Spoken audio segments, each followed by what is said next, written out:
All right, PS5 specs. Let's go. Let's dive right in. Here are the PS5 technical specs.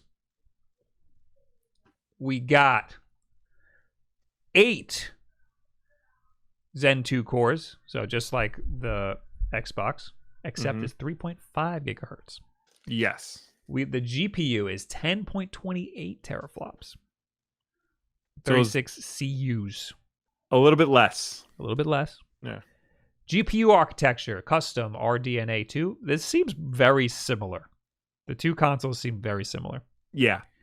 Memory interface, 16 gigabytes GDDR6, just like the Xbox.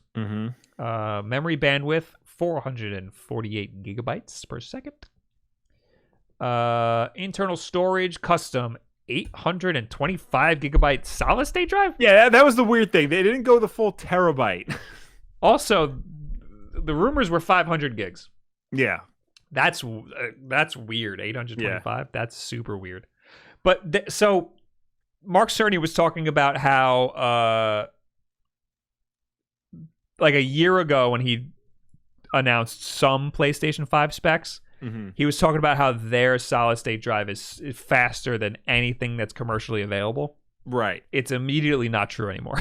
Yeah.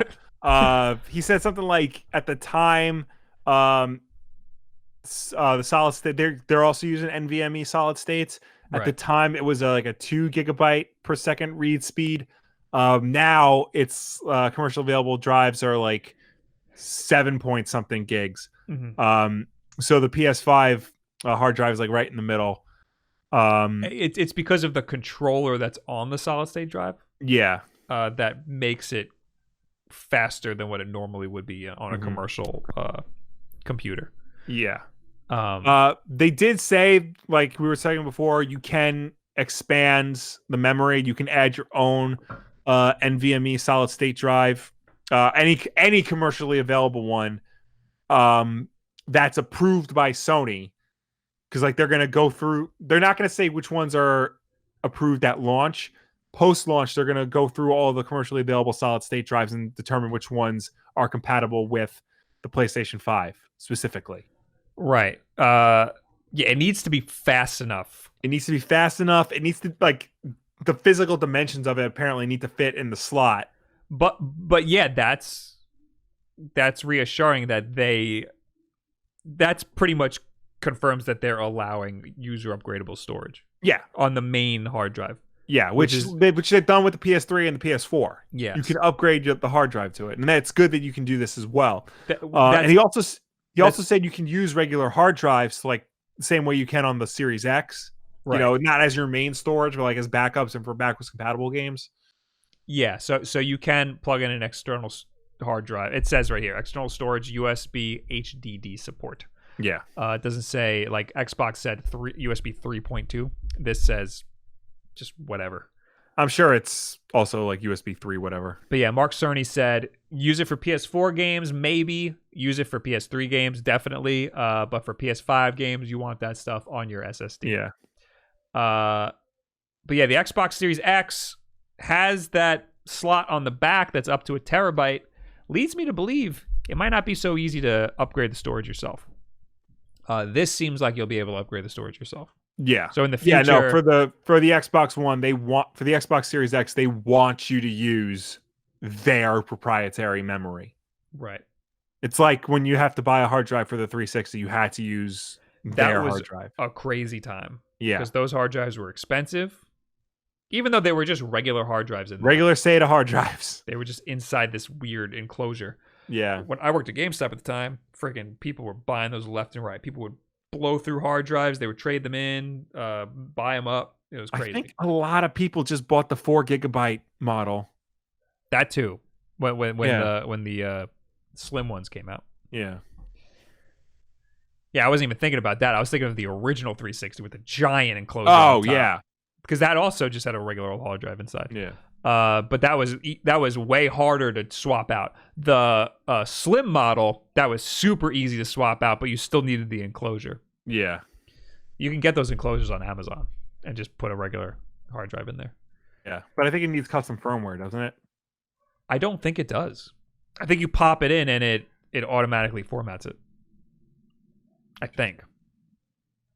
Don't quote me on that. Actually, no, I think you're right. I think I remember James did that, and he had to put something on it. Yeah.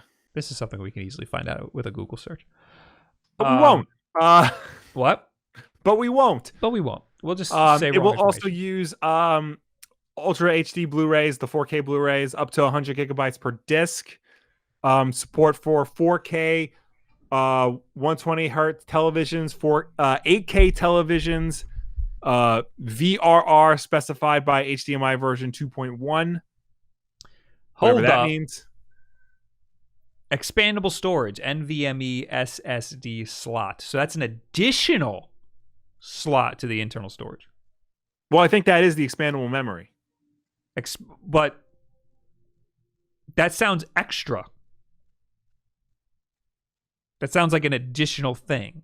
What website are you reading this from? The Kotaku article you plopped in. All right. I think I remember Mark Cerny saying that you could put it. Yeah, no, the expandable storage, because you can't take the SSD that comes with the PS5. You cannot take out. That would have been good to know when I was talking about the user upgradable storage. Well, that's the expandable storage is the user upgradable storage. Okay. So the hard drive the SSD that's in there when we get the console, you're not taking that thing out. Yeah, it stays there. But there's an additional slot that you can put a regular old NVMe hard drive in. Correct. Okay. So that's all right. I'll allow that. So that is just like Xbox, except it's not proprietary. It's whatever hard drive you want. That's NVMe. You can use any Sony approved NVMe drive that you can get at Micro Center or Best Buy or whatnot. That's gonna be a big deciding factor for a lot of people, I think. Yeah. I think that that was a mistake on Microsoft's part to make it proprietary.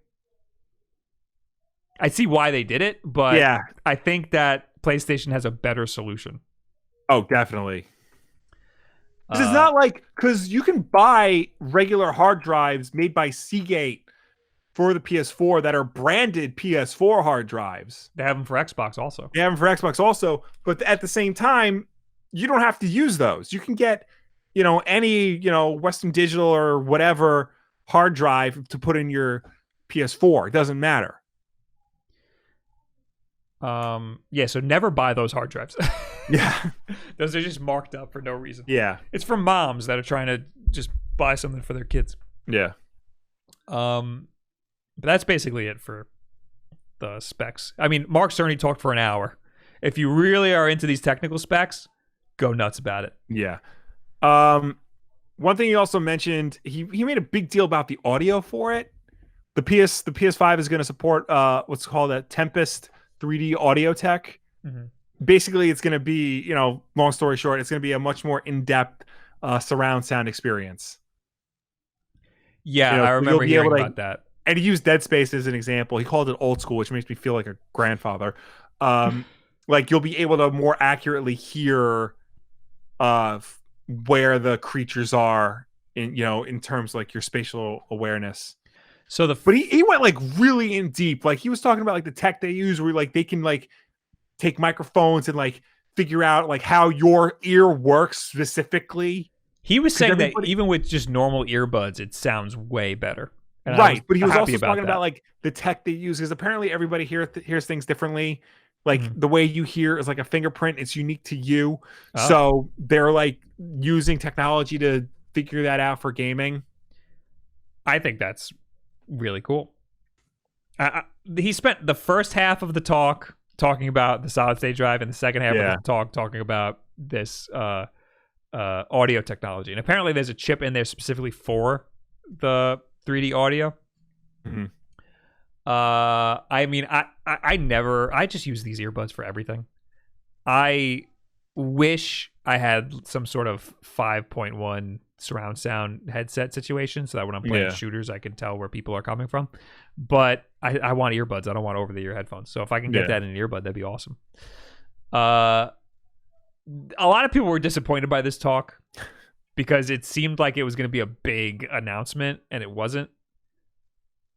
this is just what they were going to do at GDC, but they decided to stream it instead because GDC got canceled or moved. I think maybe they should have marketed it more as this is a GDC talk, so to prepare people for like the nerdiness of what it was. Yeah, you know, I'm sure people would have eaten this up at GDC, but unfortunately, it got more eyeballs than it probably should have had on it. You know. Yeah. People wanted to see what the freaking thing was going to look like. Otherwise, that's really all. I mean, the thing was an hour long, but really all we got were the technical specs. Yeah. They don't have a big blog post like Xbox did.